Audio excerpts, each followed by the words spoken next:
بسم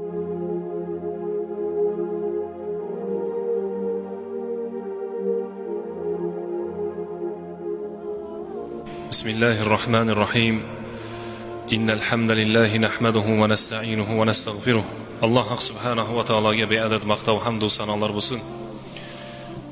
Payg'ambarimiz Muhammad Mustafa sallallohu alayhi va sallamga salovat salomlar bo'lsin. Mayli bir erkin mavzu qilamiz ekan. Jinlar ham roza tutadimi? Mashallah. Jinlar roza tutadi. Makkaga borsanglar Masjidul Jin, jinlar masjidi degan masjid bor. Alloh taolo Qur'oni Karimda yastami'unal Qur'ana falamma hadaruhu qalu ansitu degan oyat tushirdi.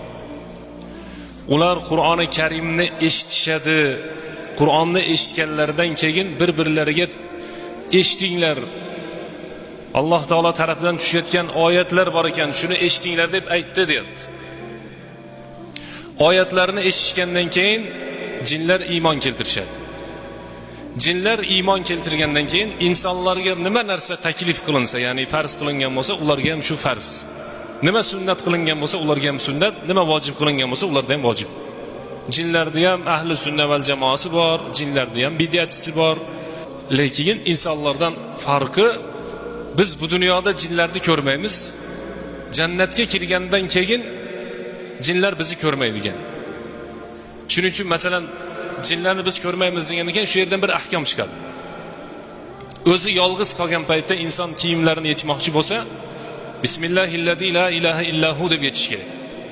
Allohning ismi bilan, shundayki Allohdan o'zga iloh yo'q deb kiyim yechilsa, jin boshqa bir yoqdagi odamning badanini ko'rib hasad qilmaydi. Payg'ambarimiz sollallohu alayhi vasallamning davrida bir sahoba kiyimini yechganda, kiyimini yetsa uni badani juda kelishgan odam ekan, kelishgan sahoba ekan. Hamma odamlar har xil bo'ladi. Bu juda badanlari chiroyli ekan, u haligi nima deydi, sportsmen ekan u deydim bizda. Deganda shunday ontarib qo'yadi so'zimni. Hasad. Payg'ambar sollallohu alayhi vasallam al-aynu haqqun wal-aynu tusib. Ko'z tegishlik haq, ko'z tegishligi bor. 20 ta sahih hadis bor.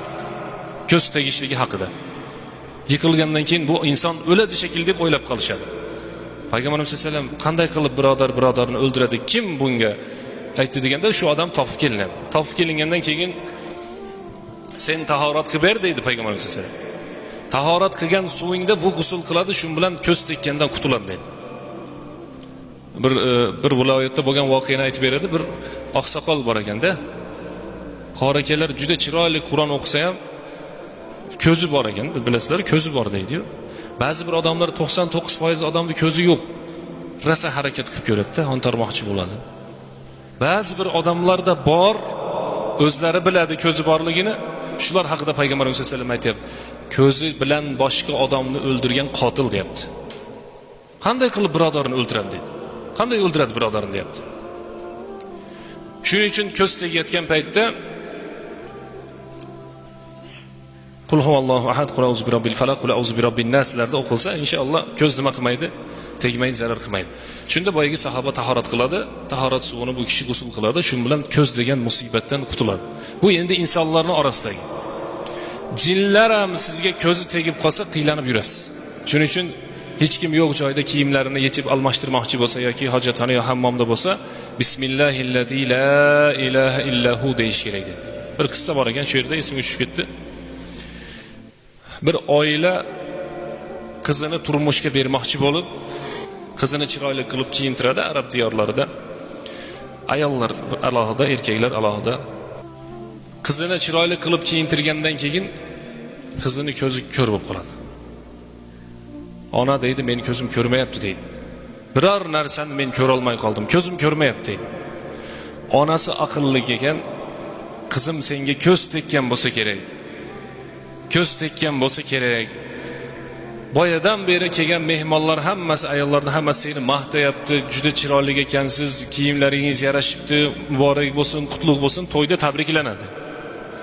To'yga kelgan o'sha ayolni, qizini maqtagan hammasini tahorat qildiribdi. Tahorat qilib suvini to'plab qizini g'usl qildirsa, baribir ko'zi ochilmabdi. Ko'zi ko'r bo'yicha qolib, kiyabolan chaqirishib, bu bizni qizimizni ko'zi ko'r bo'lib qoldi. Endi to'yda nima qilamiz? Ixtiyor sizda, hali nikohingizga olganingiz yo'q. deganda kuyov bola aytibdiki, men uylanaman, shu qizga uylanaman. Alloh taoloning sinovi shunday bo'lsa kerak. Ko'zi ko'r bo'lsa ham men uylanaman debdi. Ko'zi ojiz bo'lsa ham men uylanishlikka tayyorman. To'y o'tgan, o'rtadan ancha bir yil vaqt o'tgandan keyin farzand bo'lgan. 9 oydan keyin farzand tug'ilibdi. Umr o'tibdi, bunday bo'lgandan keyin singlisi telefon qildi. Ertalab uyg'onsam, o'sha qiz aytayapti, uyg'onsa ko'zi ochilibdi. Oldin qanday ko'rayotgan bo'lsa, xuddi shunday yana ko'rayotgan ekan. Bu telefonni olib singlisiga chopdi, singlisi uyda. Birinchi bo'lib uydagilarga xush xabarni aytish kerak-da. Onamga ayt, ko'zim ochildi, ko'zim ko'rishni boshladi desa, singlisi yig'layapti ekan telefonda. Tez yetibki onang dunyodan o'tib ketdi deb. Ko'zi tekkan odam dunyodan o'tsa keyin qo'yib yuboradi. Hammaga tahorat qildirgan, onasini o'zini ko'zi tekkan ekan. Hammaga tahorat qildirgani o'zi esdan chiqib qolgan. Nima sababdan men bu qissani aytib beryapman? Boshqalar bizni farzandimizni ko'p yaxshi ko'rmaydi, eng yaxshi ko'rgan o'zimiz baribir. Yoki ayolimizni yoki mashinamizni ba'zi paytda o'zimizni narsalarni yaxshi ko'ramizsa, mashaalloh deyish esdan chiqib qoladi. Mashaalloh desa ko'z tegmaydi. Onasi o'tganligi uchun bu ko'zi ko'rdi, lekin uni onasi juda ham xursand bo'lib ketgan ekanda. Domla o'qib qo'ying deb ko'p olib keladi, masalan, o'qib qo'ying, tamsob qo'ying, Qur'on o'qib bering, injiqlanyapti, yig'layapti, uxlamayapti, kechqurunda qiynalyapti. O'zlarini ko'zi tegadi. 90% ota-onaning o'zini ko'zi tegadi. O'sha farzandlariga, o'g'illariga, qizlariga shar'iy muomala qilinsa, inshaalloh ko'z tegmaydi. Shar'iy muomala qilsanglar. Bismillah yoki mashaalloh Alloh taoloni bergan ekan deb xursand bo'linsa ko'z tegmaydi. Do'stingizni ko'rasizmi, qavm qarindoshni ko'rasizmi, ko'z tegmasin. Shunday qilib duo qilish kerak.